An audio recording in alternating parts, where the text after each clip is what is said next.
Hey everybody, this is Sage Valentine, aka Etherblade, and with a heavy heart, this is my last review of Sundance Channel's The Red Road, Season 1, Episode 6, The Journey to Sunrise. In the last couple of videos, I've been asking the same question: how is Harold Jensen even connected to what happened between, I guess, Brian, Gene's brother, and Philip Kopis? Well, I learned today, this morning when I was watching, that the last person to see Brian alive was Harold Jensen. The only thing was that Harold never told anyone that he was with Brian. What Harold ended up doing was that he hung out with Brian, and they thought that Philip and Gene were there at the water, and they weren't. So come to find out, Harold fell asleep and Brian went into the water, and I guess he swam until he couldn't swim anymore and he drowned himself. So for all these years, Gene Jensen thought that Philip Kopis had killed her brother, when actually her brother had killed himself, and her husband knew what had happened, or had an inkling about what happened. And they showed something about a football game, and he really wasn't there because he was still worrying, about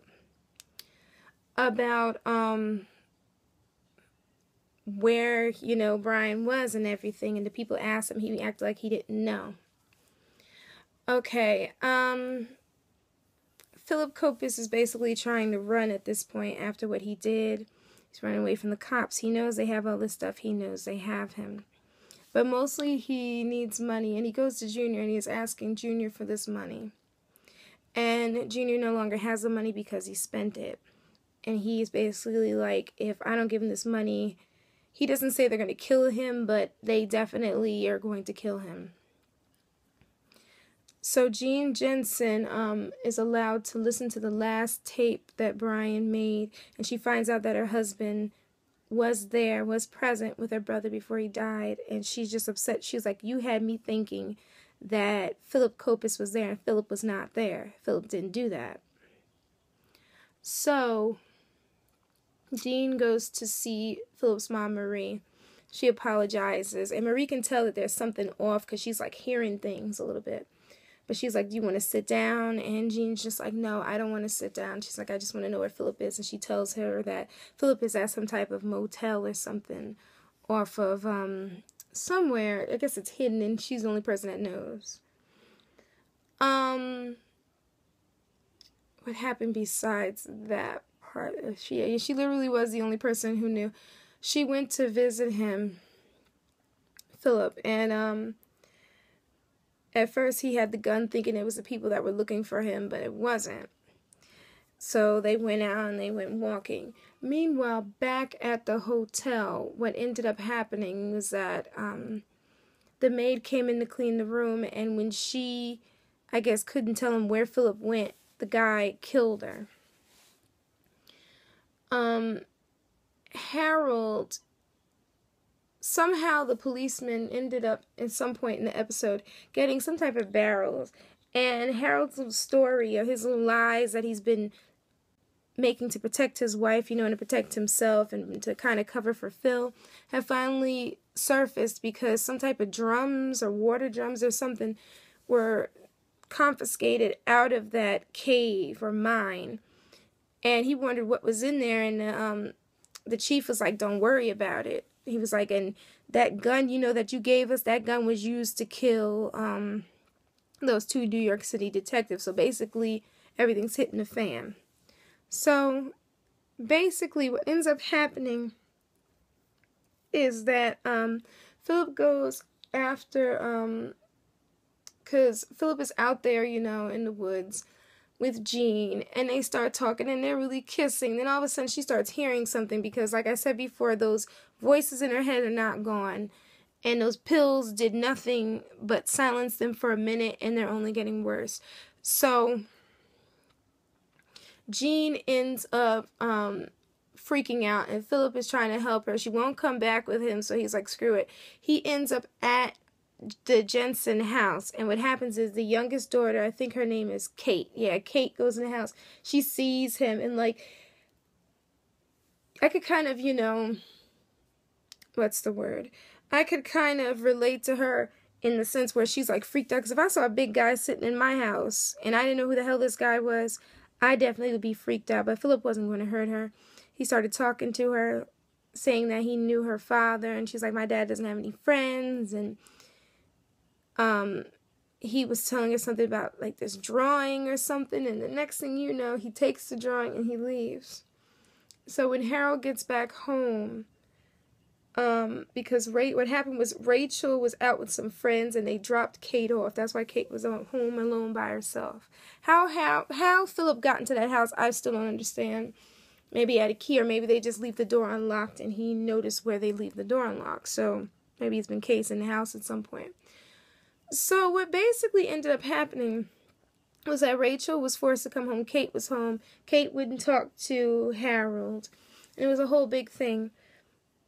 So, to make a long story short, the men who Philip basically pissed off were those gentlemen from the last episode. They were either Ukrainian or Russian, and they were supposed to help him, and he didn't have the money, so they basically want him dead.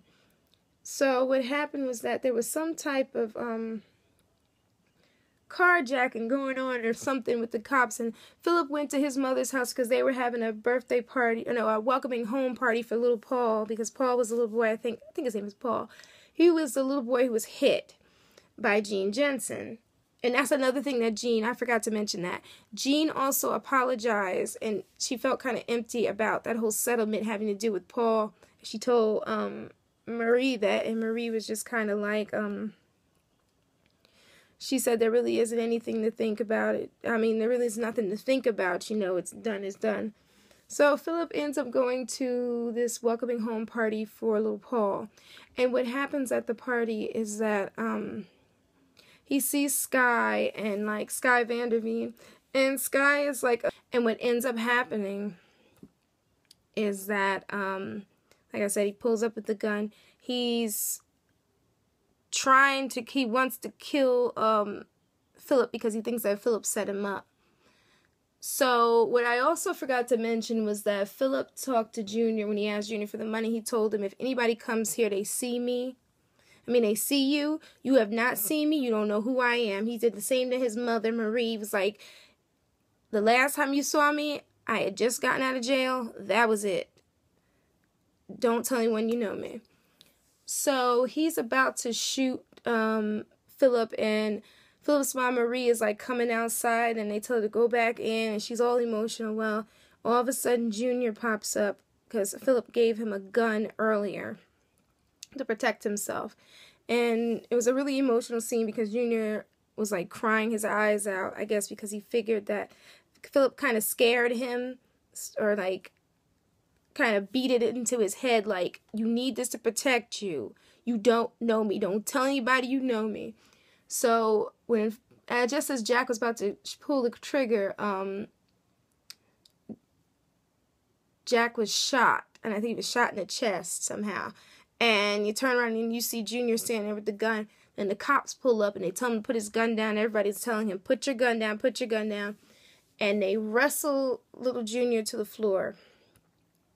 And it's a pretty sad episode. It's like a pretty sad episode for Junior, because Junior was a good kid. He was a smart kid. Now he's basically going to go to jail for murder, and I guess for everything else that he was involved in as well with Philip.